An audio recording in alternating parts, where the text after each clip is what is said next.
Hi అండి, మీ money kitchen ఛానల్కి స్వాగతం అండి. ఈరోజు ముద్దపప్పు దప్పలం పులుసు చేసుకుందామండి. ఈ కాంబినేషన్ చాలా బాగుంటుంది. ముందుగా ముద్దపప్పు చేసుకున్నాం. ఇందులో కొంచెం సాల్ట్ వేసి ముందుగా ఇలా పప్పు గుత్తో తిప్పి పక్కన పెట్టేసుకున్నామండి. పప్పు ఇందులో ఒక గిన్నెలోకి తీసేసుకుందాం. మనం దప్పలం పులుసుకి రెడీ చేసుకున్నామండి. కుక్కర్లో చాలా ఈజీగా అయిపోద్ది మనకి.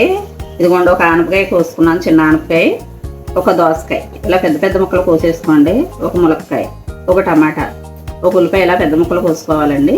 ఒక 8 పచ్చిమిరపకాయలు చీల్చుకున్నాం. ఇవన్నీ ఇందులో ఒక బెల్లం ముక్క అండి, ఇంత బెల్లం ముక్క కూడా వేసుకోవాలి. ఇవన్నీ ఒక కుక్కర్లో వేసి 2-3 విజిల్స్ వేయించేసి మళ్ళీ మీకు చూపిస్తాను.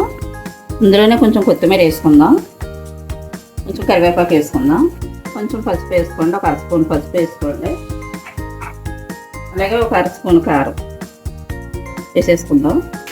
ఇలా కళ్ళుప్పు స్పూన్ వేసుకోండి, సరిపోయినంత సరిపడగా వేసుకోండి.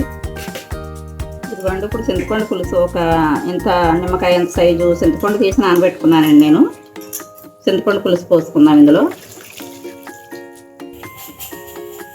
చూడండి, పులుసు ఇలా వచ్చే వరకు పోసుకోండి.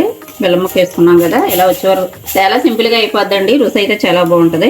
కుక్కర్ మూత పెట్టేసుకుందాం ఇప్పుడు పొయ్యి మీద. మనం పప్పు తీసుకోగా అడుగున ఎలా ఉంది కదండి, కొంచెం పప్పు మిగులుతుంది కదా. ఈ కొన్ని నీళ్ళు కలుపుకొని మనం ఇందులో దప్పలం పులుసులో పోసేసుకుందాం. ఈ పప్పు మిగిలిన అడుగున కొంచెం ఇలా నీళ్లు పోసుకుని ఆ గిన్నె కడిగి ఇలా పోసేసుకోండి పప్పు నీళ్ళు ఈ దప్పలం పులుసులో.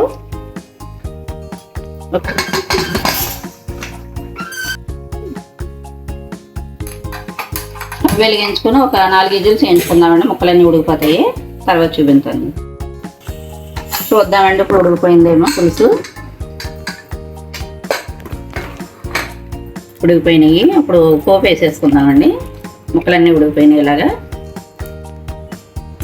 పొయ్యి వెలిగించుకుని మూకుడు పెట్టేసుకుందాం. కొంచెం నూనె పోసుకుందాం.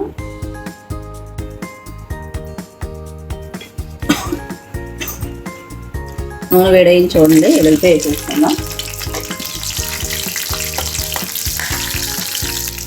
వెల్లిపాయ మరీ ఆగనవసరం లేదండి. ఇప్పుడు కొంచెం మెంతులు వేసేసుకుందాం, కొన్ని ఆవాలు వేసుకుందాం, కొంచెం జీలకర్ర, తర్వాత ఇలా ఎండుమిరపకాయలు వేసేసుకోండి, ఒక 4 కాయలు, ఇలా కొంచెం కరివేపాకు, కొంచెం కొత్తిమీర. స్టవ్ ఆఫ్ చేసుకొని పోపు అయిపోయిందండి. కొంచెం ఇంగువ కూడా వేసుకోండి, అలా సరిపోద్ది.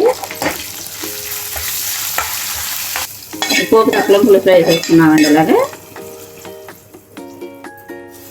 కేవలం ఇంకా తీసి తింటాను అనుకుంటే కొంచెం బెల్లం ముక్క వేసుకోవచ్చండి మీరు. మనకు దప్పలం పులుసు రెడీ అయిపోయింది. చూడండి, ఇప్పుడు దప్పలం పులుసు ముద్దపప్పు రెడీ అయిపోయింది మనకి. మీకు ఎప్పుడైనా మనకు ఒక్కొక్కసారి చూడండి, ఇంట్లో కూరగాయలు ఎక్కువ ఉంటాయి, వదిలిపోతూ ఉంటాయి. అలాంటప్పుడు ఇలా ఆనపకాయ, దోసకాయ ఏమన్నా అన్నీ కలిపి దప్పలం పులుసు పెట్టేసుకుంటే కూర చాలా సింపుల్గా అయిపోద్ది, టేస్టీ ఉంటుంది. ఇలా చేసుకోండి, బాగుంటుంది. ఈ కూర మీకు నచ్చితే, ఈ వంట మీకు నచ్చితే లైక్ చేయండి, షేర్ చేయండి, సబ్స్క్రైబ్ చేసుకోండి, కామెంట్లో నాకు చెప్పండి.